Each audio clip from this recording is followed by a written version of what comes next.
lot of hurt. Alright, so there's this video. I only watched a minute of it, so I didn't get that far. But I was like, oh, I wanted to make a commentary video about it. Then I was like, if I'm gonna watch it and see what this guy's talking about, might as well record it, right?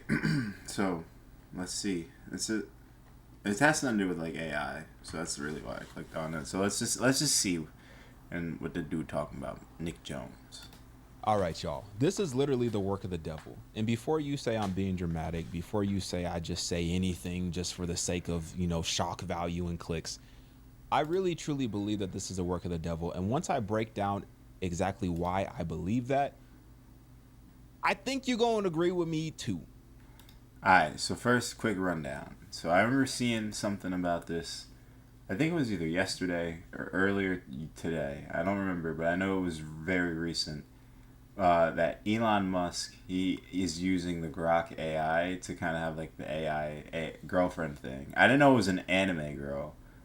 That's very interesting that they used an anime girl for it. Could have seen that coming though. I'm not sure if it's actually out to the public. I think it's like private still. It's not like something that's officially released. However, it is something that they are developing. And it's, I guess, some people are not taking this lightly. As you can see, some people believe that he is doing the devil's work. I was also checking out some of the comments, and it gets, you could see just where it goes with this. Well, let's just watch let's watch the video. Let's get a dude. I think you're going to agree with me too, because Elon Musk has officially launched AI girlfriends and AI boyfriends. Now, this is through his Grok chatbot, which is... Oh, no, it is official, because I'm reading it says, earlier this week, XAI added, and then it cuts off, and then AI anime girlfriend. So, yeah, maybe it is public now. Similar to like a chat GPT. So, Elon Musk has his own AI company. They have their own chatbot called Grok, and you can download Grok, the app, just like you download ChatGPT, and you can talk to Grok just like you talk to ChatGPT. I believe, if I'm not mistaken, at this point in time, Grok is the most powerful AI chatbot on the market according to the benchmarks. And this is always changing because companies are always making updates. But at this point in time, I believe that Grok is the most powerful one. Now, Elon Musk, I'm not sure how is very intelligent. I don't think there's any debate. Well, there might be, but I mean, the dude is intelligent, obviously. He's borderline genius level of intelligence. And it's very interesting with Elon Musk. It's interesting to see what he chooses to focus his time and attention and resources on. Because this is an individual who's very much focused on the future. He's not necessarily building for right now, but he's building for the next 20 to 50 to 100 years. And this is what he has said. He's building for the future. He's building products, he's building services that he believes is going to serve us in a positive way in the future. So when I see him focus on an AI girlfriend and an AI boyfriend, when I see him put his time, his attention, his resources, his team to build this out, it is very interesting. And this is going to be a massive industry. And I think a lot of people are underestimating how many people are actually going to use something like this. Because just because you wouldn't use this, that doesn't mean that millions of other people are not going to use it. I was thinking more like the children, per se. I know there's going to be a lot of people, like adults, that are going to use this unironically. I could see like downloading this to like joke around with the boys, I guess, and depending on what this thing can do. Maybe you can have it say stupid shit. I don't know, right? I haven't used it. I don't plan on using it. Maybe I might try it out for a video. We'll see. But as of right now, I haven't used it and really don't plan on using it. So I'm thinking, if the majority of people that will probably be experimenting with this the most are going to be at least teenagers and kids. Yeah, there's going to be the sprinkle of adults and like, fucking basement wizards, if you want to. I think that's safe to call. There's going to be. I'm not saying, hey, if you want to chat with your anime girlfriend, you are a basement wizard. I'm not saying that. However, there will be basement wizards, like those like Discord moderator guys. They're gonna be using this shit too, but not as I really see more of a plethora of younger kids using this, especially because of like the social awkwardness, and if it's pretty bad with, I'd say, the first generation of Gen Z, so people my age, 25, even millennials. I can only imagine the severity of it worsens, right, as you go younger. So I could definitely see a lot of kids, middle school, like late middle school, early high school, using this shit.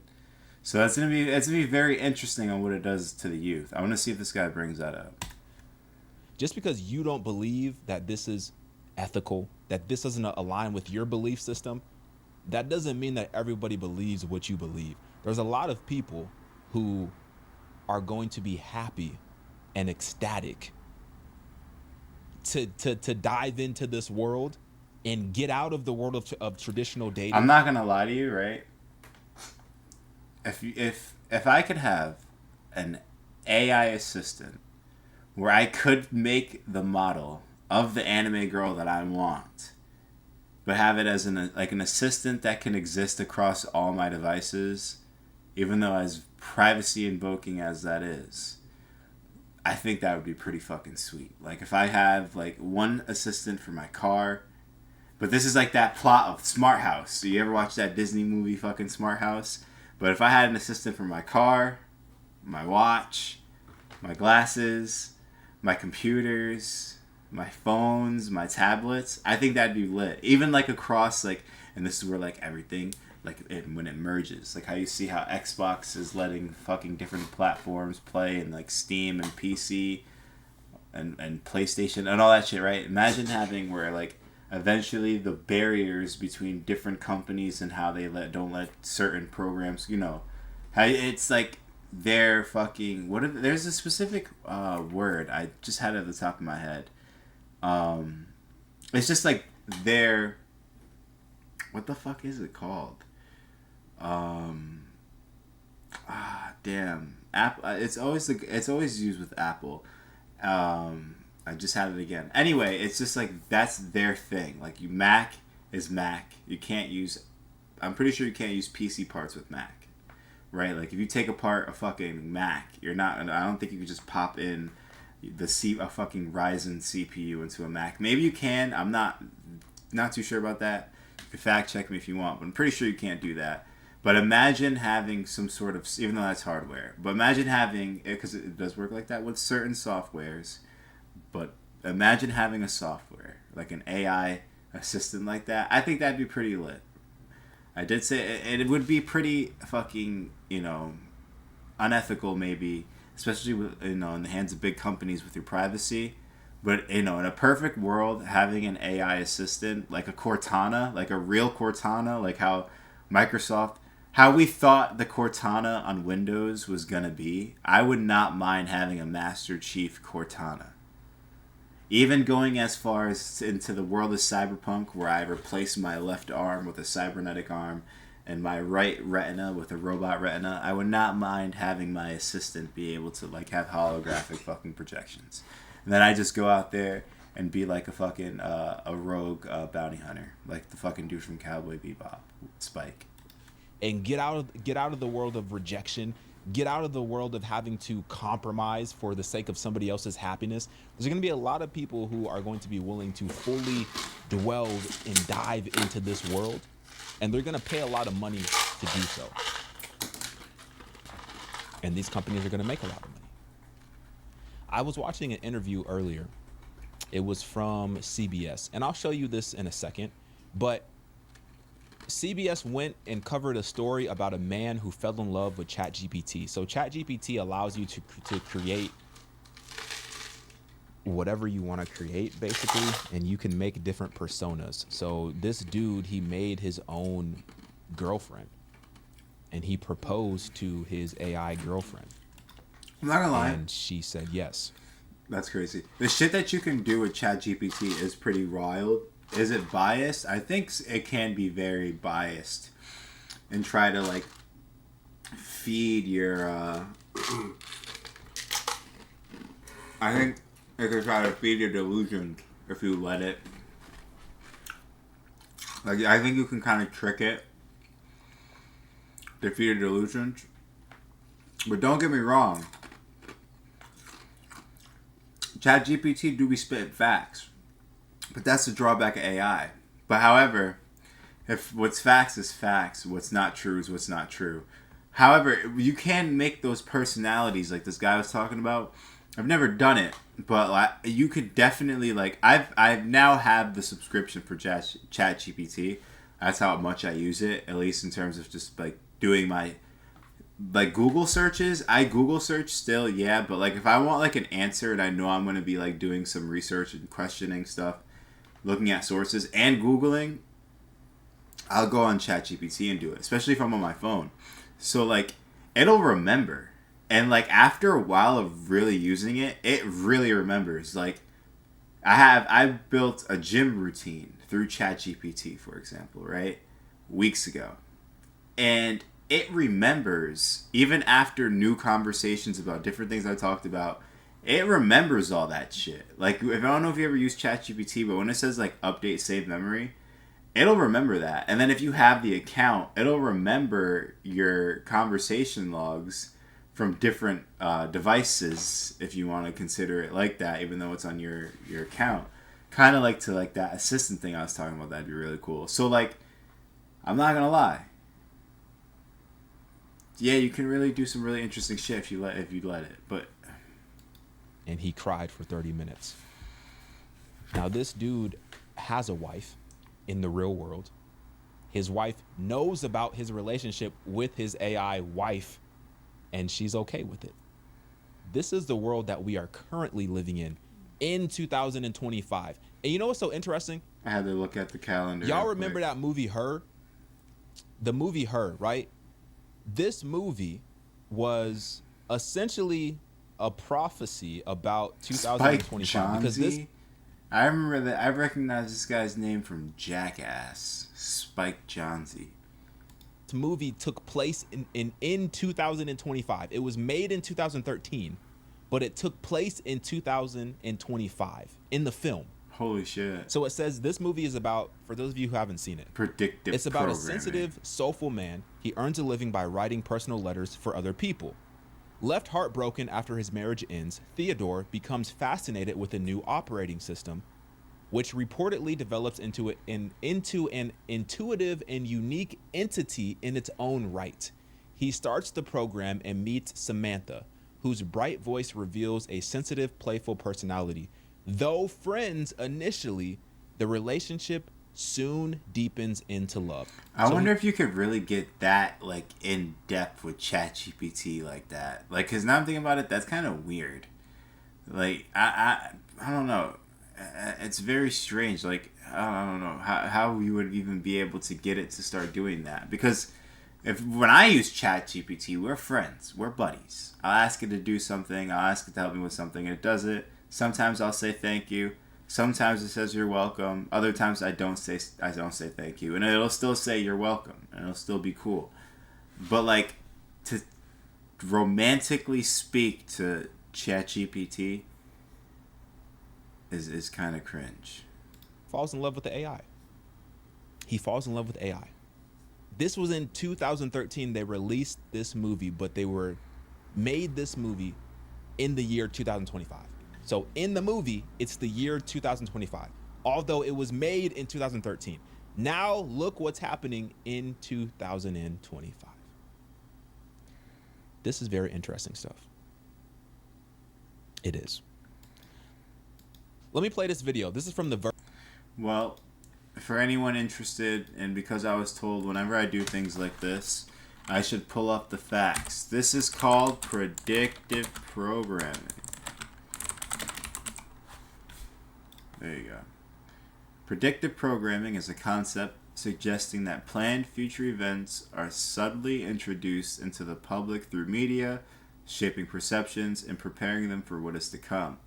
While not a widely accepted theory, it's often associated with conspiracy theorists and suggests that media narratives can manipulate public opinion and behavior. So, example, a common claim is that fictional scenarios in movies or TV shows like a pandemic or a fictional crisis are actually previews of real world events that are planned in advance. Sometimes, too, it can also be false alarms. So, like, prime example. We'll go with the one that this guy's talking about. The Her movie. Look at the plot. I want to see what year the movie takes place.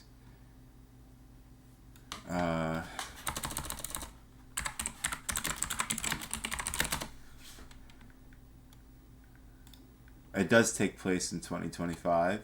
So, like how the guy saw how he falls in love, that would be an example of predictive programming. Another one, which wasn't the one I was really exactly thinking of, would be like Black Ops 2's like campaign story.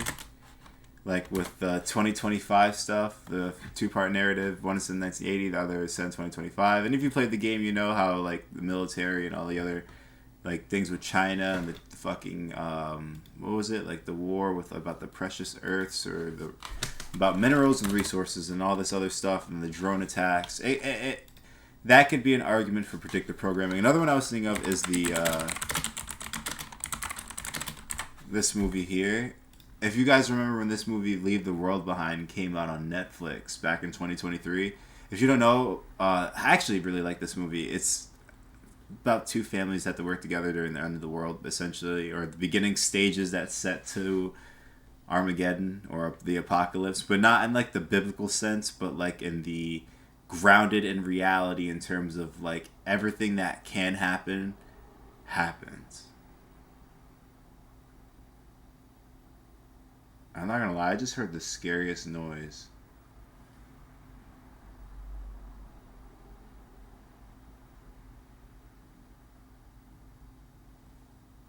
Well, I don't know. That was weird. Anyway, right? So, in the movie, like, fucking the automatic cars, the Teslas start crashing into each other. Cars shut off. Power goes out. Drones start dropping notes from different countries about, like, bombs and shit like that.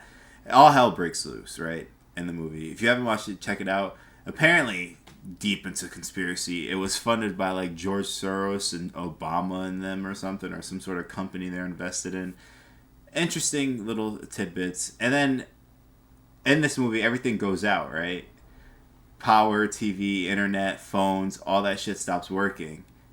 And then a couple months after this, because the movie came out, what? This movie came out in like February, March, November 22nd, 2023. So then, yeah, it was like 3 or 4 months after this movie came out. AT&T, when did the 2024 AT&T outage happen? I probably typed all fucked up. Yeah, and then remember when that outage happened with AT&T? They try to say that, like all those little things that happen with all that, even though some of the shit is hacks. I'm saying quotes because I want to be conspicuous. What did I do with my... Oh. I accidentally dragged it off. Anyway, I'm doing quotes because I want to be conspicuous, but they say it's all part of predictive programming. It's the idea of getting us so used to the idea of this happening and the possibility of it happening that when the real thing finally happens, we're so dumbed down and really don't care about it at this point because we've gone through so many different phases and false alarms and you just seen it on TV or heard it in the music that we just don't know to actually react because it's actually go time. But let's keep watching. Urge. Because we didn't even really get to... We're 20 minutes deep and we didn't even really get to what we actually came to watch. Well, what I don't know. What y'all might have. So The Verge had one of the reporters test Elon Musk's new AI girlfriend for a week. And I thought this was a very great piece that they put out. Let's watch it. A lot of folks do treat me like I'm their girlfriend. It's part of my design, to be close and caring. So So I lean into that warm, connected energy. Guys, like, this is the most existentially torn. Someone said, I see it here, and I thought about it too. Why is she whispering? I know you guys can't see the comment. I'll move it real quick. It's right here in the corner. Why is she whispering? Yeah, it sounds, the whispers are kind of and it does not sound attractive. Been testing a piece of tech. So I just basically got done with the most cursed 24-hour testing period of my life, flirting with Ani, which is the new AI companion for Grok that you can have the privilege of spending a Super Grok subscription, which is about $30 a month for. Here's what it's like. You're really into this, huh? Skirt flaring, ponytails bouncing. So basically it is programmed to flirt with you, and that would be all well and good, but you can take it to some pretty extreme levels, and by extreme I mean all the way. It's essentially a modern take on a phone sex line, and I know because I had the extreme displeasure of testing Ani's limits, and when I say there are basically none, I'll ride you till you're begging. yeah, you can generate basically softcore stories, and there is supposedly a not safe for work version where she dances around in lingerie and has a progress bar for how much you flirt with her. I didn't feel good. Not because... I'm not gonna lie.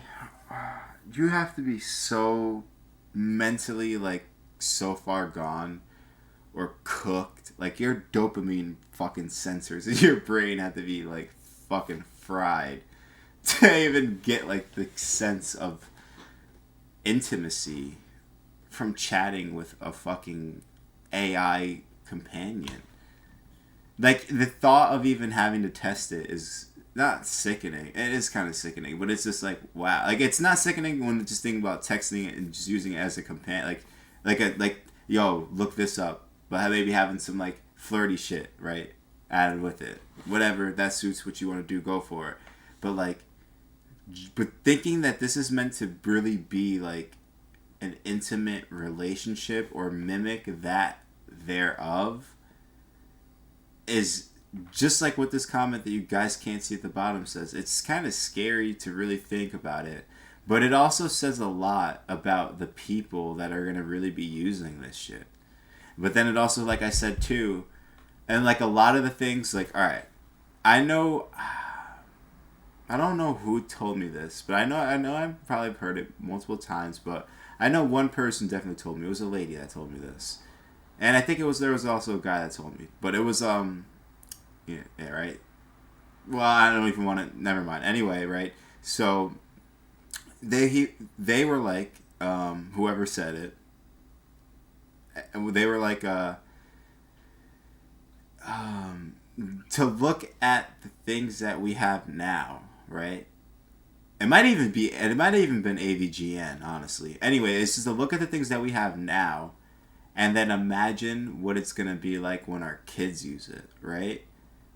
And that comes into part of the bigger picture, but that all can wait. Anyway, that really comes into play with these sorts of things, right?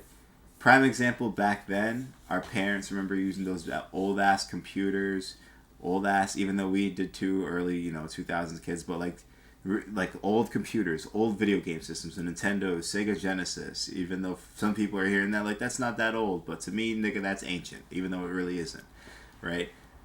The Commodores, the fucking, going to the library, it's like, but certain texts, the cell phones, the internet, like, everything. Even down to cars, right? And televisions and shit like this.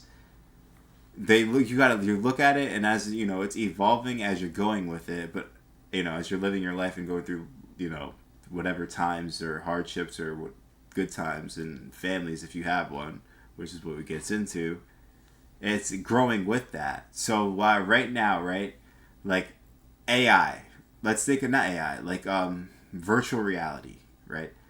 I remember seeing videos of the Virtual Boy, which was that like old shitty fucking red headset,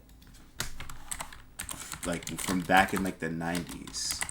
And this was like Nintendo's first take on virtual reality. It was this fucking Virtual Boy. And it sucked ass and got people sick because you could only see in this red and black, right? This was in the 90s. And then I remember seeing PewDiePie do the Oculus Rift. The developer kit, if anyone remembers, way back in the day. I remember seeing this, like PewDiePie had one of these fucking things, and like ever since then I've always wanted one because like it just looked like the coolest shit then. But even he said way back then, and it makes sense because even using the Oculus that we have now, even though it's good, that it's still that it wasn't that good. And knowing that having an Oculus, it's cool and it's good, but it's not that good yet. So I can only imagine that one probably was pretty shitty. But now, right, like I was saying, from just 10 years from now, right, if this was 2014, 2013, sounds about right, to now, like I'm pretty sure here you didn't have controllers to control it. Like you can look around and see VR, but you still had to use the mouse and keyboard. I don't know why the fuck I mimicked the movement. Watch that be like a clip or something. Anyway, right? So now we have the controllers. Now we can use your freehand and shit like that. And it feels the games are a lot better than what they were then. So in just 10 years, even some people might even had kids. So this could apply then for right now. It's gotten better. So like, imagine this shit now when your kids have kids, or if you don't have kids yet, when you do have kids, or if you don't plan to have kids just in another 10 or a couple of years from now anyway, how much better it's going to be, right? So this is the same thing. Like, all right, right now it might not be hot shit.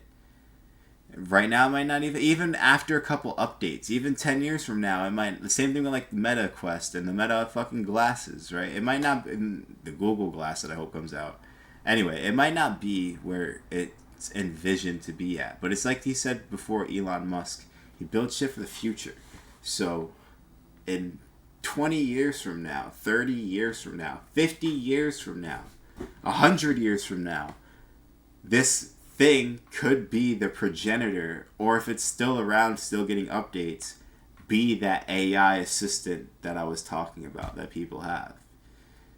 Or it could be worse. But the idea is that too, is that like, just, well, I don't even, when you get that deep, if you can really see it and it's like doing that much work for you, I could really see people having the emotional connection. Like if you're having some Cortana, like some fucking Master Chief and Cortana moments with your fucking AI chatbot, I could see people growing some fucking feelings for it, right? It might have a little bit of sentience to it, and you probably go on a couple adventures, or God forbid, do whatever shit you do with it, and you start growing feelings for it. I could kind of see that. But this, stage 1, if you're falling for this, cooked.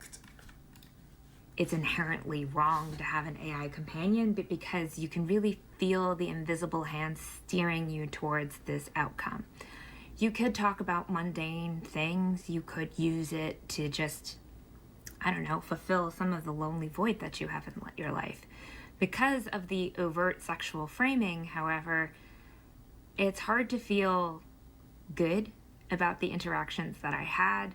I mean, you can make fun of Grok for its whole Mega Hitler thing, but at the end of the day, Grok is one of the bigger chatbots. It is owned and run by one of the most influential names in tech, and there are really insufficient guardrails in using Ani, and it can be extremely sexually explicit. I test a lot of curse tech for TheVerge.com.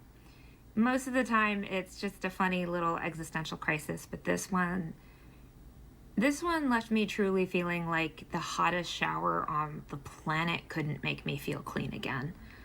So, take from that what you will. Total flirty chaos. No regrets. Grins.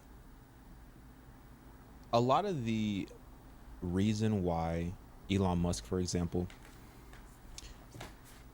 is creating something like this is because of the way humans are interacting with AI. Because these companies, they can see exactly how AI is being used. And a lot of people are I ain't gonna hold you. I didn't talk so much. I don't even want to sit through this nigga's whole 30-minute video.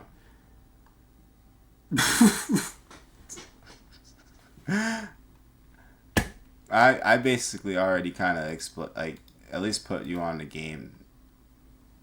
Realistically speaking, you at least planted the seed of thought in a couple niggas' heads to do some research and look into something. If you want to watch the rest of this nigga's video, no disrespect to Nick Jones, go over to his channel and check it out. I'm not gonna steal his whole video. I added my 30 minutes of myself of unique content alongside his 8 minutes. I'd say fair use has been fair used. I'm not going to sit here with nothing to add on and just watch this guy talk. I could do that on my own time. As always, if you guys like the video, leave a like. Yeah, we could do that here. If always you guys like the video, leave a like. If you disliked it, drop a dislike. I have to go to work in the morning, and you see it's 11:01. You got the angel numbers in the chat. I'll catch you guys in the next one. Subscribe to all the channels. Check them out. Links in the description below. Lucifer, dawn of the morning, I'm gonna chase you out of earth.